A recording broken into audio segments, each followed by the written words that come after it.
Hello friends, જય અંબે, જય માતાજી. કેમ છો બધા? મજામાં? સ્વાગત છે તમારું મારી રસોઈની ચેનલમાં.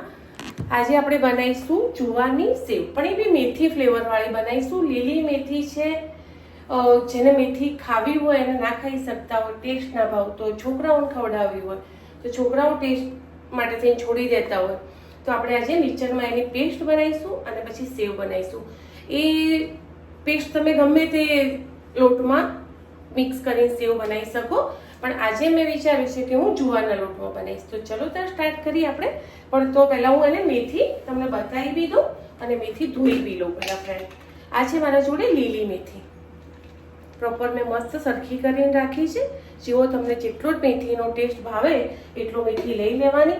અને જો સ્પાઇસી કરવી હોય, તીખી કરવી હોય તમારે, તો આમાં 2-4 લીલા મરચાં, કોથમીર, આદુ, લસણ તમે બધું જ આમાં એડ કરી શકો છો. ખાલી હું આજે મેથીનો ફ્લેવર લઈશ, પણ એડ તમારે જે બી વસ્તુ કરવી હોય એ તમે કરી શકો છો.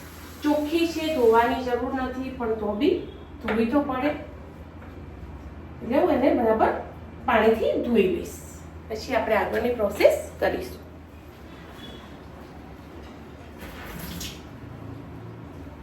તો ચલો ફ્રેન્ડ, મેથી ધોવાઈ ગઈ છે તો આપણે રેસીપી સ્ટાર્ટ કરીએ. તો પહેલા એને પીસી લઈશું. તો મિક્સરનો નાનો જાર હોય એમાં મેથી પીસી લેવાની, એકદમ પેસ્ટ થઈ જાય એવી કરી લેવાની. આમાં થોડું પાણી રેડ લેવાનું તો ઇઝીલી તમારે ફટાફટ મેથી પીસી જશે. લોટ બાંધવા કામથી આપણે પાણી તો જોઈશે જ ને, એટલે ફટાફટ પીસાઈ બી છે અને થોડી પેસ્ટ સારી બી થાય.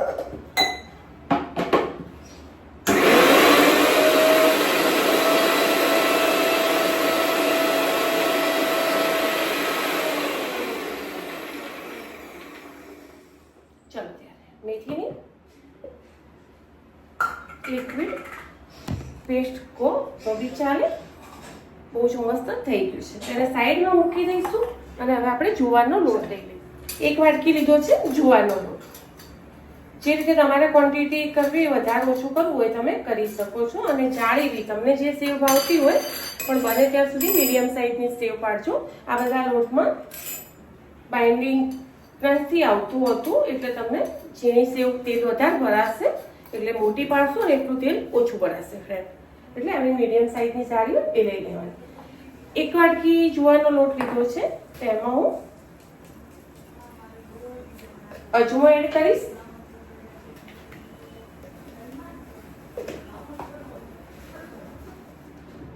હિંગ, અજમો અને જુવારની લોટ લીધી છે. પ્રોપર બીજા મસાલા જે કરવા હોય, પણ મરચું આમાં ના લેવું હોય લાલ તો તમે લીલું મરચું આમાં 2 થી 3 પીસી લેજો. તીખા ટેસ્ટ અનુસાર મીઠું, હળદર નહીં એડ કરું, ખાલી 1 ચમચી મરચું એડ કરીશ. એ બી મેં લીલા અંદર એડ નતા કર્યા. લીલા એડ કર્યા હોય તો લાલ મરચું નહીં કરવું પડે, તો તમને કલરમાં બી થોડું રાહત મળશે. આમાં હું કોઈ તેલ એડ નહીં કરું, કડક જ કરીશ. તળવામાં જેટલું તેલ જશે એટલું જ. શુગર માટે છે કે ડાયટ માટે કે કોઈ લેવું હોય તો આ પરફેક્ટ રેસીપી તમારે રહેશે. ચોક્કસથી ટ્રાય કરજો અને બનાવજો. અને આ પેસ્ટ ગાળવાની બી જરૂર નહીં પડે, કારણ કે આપણે લીધું છે મોટી જાળી, થોડી એકદમ મીડિયમ સાઈઝ નથી લીધી. ખાલી આમાં પાણી સે જલાવી અને લઈ લેજો. ઓકે, બસ આટલું જ. બરાબર ટાઈટ લોટ બાંધી લેવાનો. કલર ચેન્જ ના થતો, મેં લાલ મરચું ના નાખ્યું તો એકદમ ટોટલ ગ્રીન આવતો, એટલે તમને કહું છું કે ચોક્કસથી તમે 2 લીલા મરચા તીખા અંદર એડ કરી લેજો ફ્રેન્ડ, તો તમારે પ્રોપર ગ્રીન કલર મળશે. અને મેથી તો મેં તમને કીધું એટલી તમારે જેટલી લેવી હોય એટલી તમે લઈ શકો છો. આમાં કોઈ એવી વસ્તુ નથી કે તમે એડ ના કરી શકો. બહુ જ મસ્ત લાગે છે. કડવાશ તો લાગશે જ નહીં, તળાશે ને પ્રોપર, એટલા માટે. તો 5 મિનિટ આને રેસ્ટ આપી દઈશું આપણે. આમાં મેં કોઈ કલર એડ કર્યો નથી, પ્રોપર મેથી લીધી છે. મેં લાલ મરચું એડ કર્યું એટલે મારે થોડો ગ્રીન કલર લાઇટ થયો છે ફ્રેન્ડ. પણ તમે પહેલાંથી કહું છું કે મેથીની આ રીતે સેવ કરવી હોય ને જુવાર મેથીની, તો લીલા મરચાં પહેલાંથી અંદર એડ કરી દેજો, એટલે તમારે લાલ મરચું લેવું નહીં પડે અને તમારી કલરનું થોડી સારું આવશે. કોઈ ઉપરથી કોઈ કલર એડ કરવો નહીં પડે. આમ બી મેં નથી લીધો ફ્રેન્ડ, ઘરે ખાવો છે તો શું લેવા આપણે કલર એડ કરવો પડે, એટલા માટે મેં કોઈ કલર એડ કર્યો નથી. આ છે જુવાર મેથીની સેવ, પણ બહુ જ મસ્ત બને ફ્રેન્ડ. ટ્રાય ચોક્કસથી કરજો. અને મેં ગરમ નથી કર્યું એટલે એની બાઇન્ડિંગ ગોળ નહીં થાય, ખુલ્લી ખુલ્લી સેવ પડશે ફ્રેન્ડ. ઓકે, રાઉન્ડ રાઉન્ડ નહીં આવે. આપણે આમ બી ભાગીને ખાતા હોઈએ, કારણ કે પેલું શું બાફવું ગરમ કરવું અમુક લોકોને ડિફરન્ટ એમ અલગ લાગે છે. તો આપણે કોઈ બાફ્યા કર્યા વગર આજે બાફ્યા સિવાય આજે આપણે સેવ બનાવી છે મસ્ત. કેટલી ક્રિસ્પી કેટલી ક્રન્ચી થાય છે હું તમને બતાવી દઉં. અને તેલ ભરાતું એવું લાગતું હોય તો તમારે જોડે જાળીવાળો જાડો હોય ને એ બી તમે લઈ શકો, જરૂર જ નથી ફ્રેન્ડ. થોડી ઠંડી થશે ને એટલે ઓટોમેટિક તમને એ તેલ શોષી જ લેતી હોય, બહુ ઓવર થતું નથી.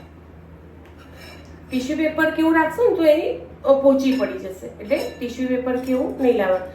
એક અલગ ડીશ લેવાની તો તરત બીજી ડીશમાં તમે ચેન્જ કરી શકો. પહેલાં જોવા મેં થોડીક જ બનાવી હતી, હવે હું વધારે એડ કરી દઈશ.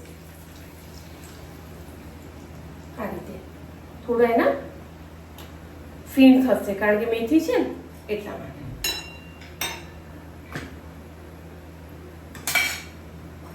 માપની ઝીણી ઝીણી જ પાડીશું તો આપણે લોટ બાફવો કે પેલો કરવો નહીં પડે. આ રીતે આપણે જુવારની મેથીની સેવ તૈયાર કરી લઈશું. બીજી બી તળાયેલી છે. મેં તમને કીધું હતું કે થોડીક વાર પછી તમને તેલ નહીં દેખાય, ઓછું દેખાશે. આમાં ફીણ થાય એટલે તમને એવું લાગે, પણ એના ફીણ બેસી જાય ને પછી ઓટોમેટિક તેલ ઓછું જ થઈ જાય અને એકદમ ડ્રાય થઈ જાય. કડવાશ આવી ગઈ છે પણ મારો કલર નહીં દેખાય. મેં લાલ મરચું નાખ્યું છે 1 ચમચી ભરી, અને કોઈ કલર એડ નથી કર્યો. અને વત્તા મેં મેથી લીધી હતી વધારે. કડવાશ આવી છે પણ ક્વોન્ટિટી ઓછી છે, કારણ કે મારે રોજ ફ્રેન્ડ રેસીપી બનાવવાની હોય છે. હું એટલી રેસીપી બનાવું તો પછી મેળ ના પડે. અને અમે એટલા મોટા યુટ્યુબર નહીં બની ગયા કે મને આ બધું પેલું કરવામાં પાલવે ફ્રેન્ડ. એટલે મારી રેસીપી એટલા માટે ઓછી હોય છે, ક્વોન્ટિટી ઓછી હોય છે, પણ શીખવાડવાની રીત પૂરેપૂરી હું તમને બોલીને કહું છું. આ છે મેથી જુવારની સેવ. એ જ રીતે જે બચી છે હું બધી પાડી લઈશ ફ્રેન્ડ. તમે નહીં શેકો લોટ, કશું જ નહીં કરો તો બી ચાલશે. લોટ સીટી વગાડવાની કેવું કોઈ જરૂર નથી. આપણે ભાગીને જ ખાતા હોય. આપણે એક ટાઈમે પેલા ગોળ ગોળ રાઉન્ડ ના થાય તો ફ્રેન્ડ ચાલે. બાકી ટેસ્ટમાં કોઈ ફરક પડતો હું તમને ભાગીને બી બતાવું અને કેટલી કડક થાય છે એ બી બતાવું. જો, અને ક્રિસ્પી કેટલી થાય છે એ બી બતાવું તમને. અવાજ ઉપરથી લાગશે, લાગે છે ને? અને ટેસ્ટ તો બહુ જ મસ્ત છે અને પ્રોપર મેથીનો ટેસ્ટ લાગે છે ફ્રેન્ડ. અત્યારે મેથી મળે બી છે અને સુગરવાળા માટે તો બહુ જ સારું. સવારમાં તમે આરી નાસ્તા જોડે લો તો. લોટ તો હેલ્ધી છે જ. એકવાર ટ્રાય ચોક્કસથી કરજો ફ્રેન્ડ. ટેસ્ટ માટે થોડી ખાઈ લીધી, એ પણ કડવી લાગે. ટેસ્ટ તો બહુ જ મસ્ત બન્યો ફ્રેન્ડ. કડવી લાગી. અત્યારે લીલી મેથી હારી આવ્યો, કડવી. ચલો એ રીતે આ બી નીકાળી લઈશું. બહુ જ મસ્ત થાય છે. જો ઘરની આવી ચોખ્ખી સેવ ચોખ્ખા તેલની મળી જાય ફ્રેન્ડ તો બીજું શું જોઈએ. લોટની શેકો ને તો બી ચાલશે. આપણે ચકેડા નહીં કરવા, આપણે ભાગીને ભૂકો કરીને હાથમાં ખાતા હોય એમાં ખબર ને તમને બધા. તો ખોટી 5 મિનિટ 10 મિનિટની એક્સ્ટ્રા બીજી મહેનત કરવી. મેં જે રીત બતાવી એ રીતે પ્રોપર કરજો. બહુ જ મસ્ત સેવ થશે, ટેન્શન કર્યા વગર ફ્રેન્ડ. એ જ રીતે બીજી હજુ બાકી છે એક કોણ.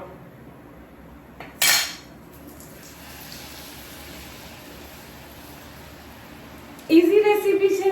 મને 10 મિનિટ બી ના થઈ આટલી સેવ કરવાનું. તો તમે વધારે કરો ડબ્બો ભરીને તો તમારે કદાચ અડધો કલાક થાય.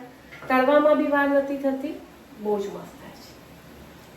ચાલો મળીએ આગળના નવા બ્લોગ. બીજી સેવ થઈ રહી છે, તળાય